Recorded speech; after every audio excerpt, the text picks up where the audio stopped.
बिस्मिल्लाहिर्रहमानिर्रहीम। अस्सलामुअलैकुम। कैसे हो प्यारे बच्चों? उम्मीद करती हूँ खैरियत से होगे। बुक D1 में हमारे पास चैप्टर नंबर 14 है, volume and surface area of prism and cylinders.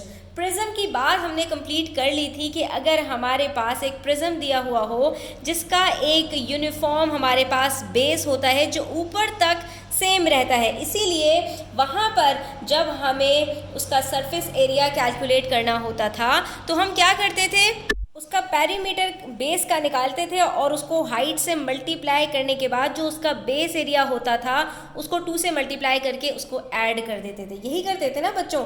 और जब हमें उसका वॉल्यूम कैलकुलेट करना होता था तो हम वहाँ पर सिंपली ये देखते थे कि हमारे पास उसका जो बेस एरिया है उसको हम हाइट से मल्टीप्लाई कर देते थे। तो बच्चों, सिलेंडर्स में और प्रिज्म्स में बस इतना ही डिफरेंस होता है कि वहाँ पर जो हमारे पास बेस होता है ना, वो एक प्रिज्म का होता है जिसके अंदर हमारे पास एक पॉलीगॉन होता है, यानी उसके जो साइड्स होते हैं वो डेफिनेट होते हैं। ठीक है, चाहे वो फाइनाइट हो और चाहे वो इनफाइनाइट हो। लेकिन जब हमारे पास बात सिलेंडर्स की आती है तो स्टूडेंट्स, वहाँ पर जो हमारे पास बेस होता है ना स्टूडेंट्स, वो हमारे पास सर्कल होता है, सर्क्यूलर हमारे पास वहाँ पर शेप होता है और वहाँ पर हमारे पास कोई पॉलीगॉन नहीं होता। बस इस डिफरेंस को सामने रखते हुए आपको इतना याद रखना है कि जैसे प्रिज्म का वॉल्यूम निकालते हुए हम उसके बेस एरिया को हाइट से मल्टीप्लाई करते थे, बिल्कुल इसी तरह सिलेंडर का वॉल्यूम निकालने के लिए भी सिलेंडर के बेस एरिया को उसकी हाइट से मल्टीप्लाई करेंगे। अब बेस एरिया किसको कहते हैं, इसके लिए हमें क्रॉस सेक्शन उठाना पड़ेगा।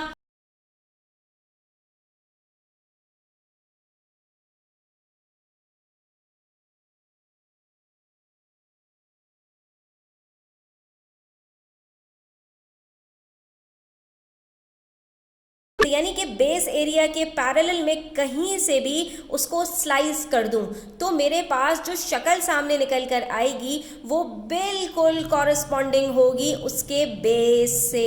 यानी कि अगर मेरे पास एक केक है और उसकी मैं बेस के पैरेलल कहीं से बीच में से उसका स्लाइस करूं तो जो मेरे पास शक्ल निकल कर आती है वो बिल्कुल बेस के सिमिलर होती है। और वो मैं कहीं से भी करूं तो हमेशा वो सिमिलर होगी, क्योंकि जो हमारे पास बेस की हाइट के ऊपर जा रहा होता है तो वो हमेशा हमारे पास यूनिफॉर्म होता है। यानी ऊपर से नीचे तक, यानी ऊपर से नीचे तक बीच बीच में भी कहीं पर भी हमारी बेस नॉन यूनिफॉर्म नहीं होती, चेंज नहीं होती, हर जगह आइडेंटिकल होती है।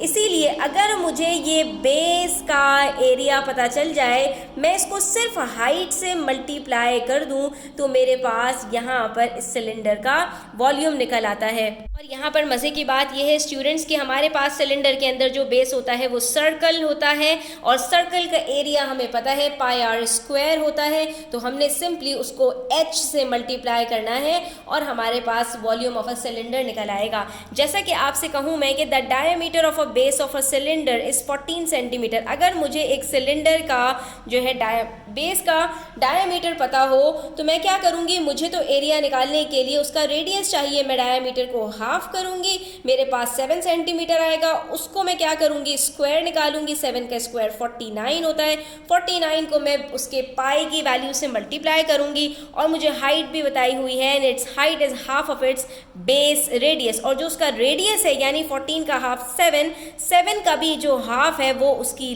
हाइट है, तो ये मेरे पास हाइट यहीं से निकल आएगी और इसके बाद मैं इसको फॉर्मूले में सिंपल पुट करके अपना आंसर निकाल लूँगी। ठीक है, और इसके साथ साथ अगर हमारे पास एक क्लोज सिलेंडर हो और उसका हमें सरफेस एरिया कैलकुलेट करना हो तो उसके लिए सिंपल है स्टूडेंट्स कि हमें बेस एरिया चाहिए, क्योंकि हमारे पास यहाँ पर 2 बेसेस होती हैं तो इन दोनों को हमें 2 से जो है हम इन दोनों को या तो ऐड करें और या सिंपली 2 से मल्टीप्लाई कर दें तो इन दोनों का हमारे पास एरिया निकल कर आ जाएगा। ठीक है, लेकिन इसके साथ साथ जो हमारे पास ये कर्व्ड सरफेस होती है हमें इसका भी एरिया चाहिए। चाहिए। तो इसका एरिया हम कैसे कैलकुलेट कर सकते हैं स्टूडेंट्स, इसको हम सिंपली क्या करेंगे, 2 पाई आर जो कि हमारा सर्कमफेरेंस होता है उसको हाइट के साथ मल्टीप्लाई कर देंगे, और इन दोनों चीज़ों को यानी जो हमारे पास दो बेस एरियाज हैं और कर्व सरफेस है एरिया, इन दोनों को जब हम ऐड करेंगे तो जो हमारे पास सम निकल आएगा वो surface area of a close cylinder होगा।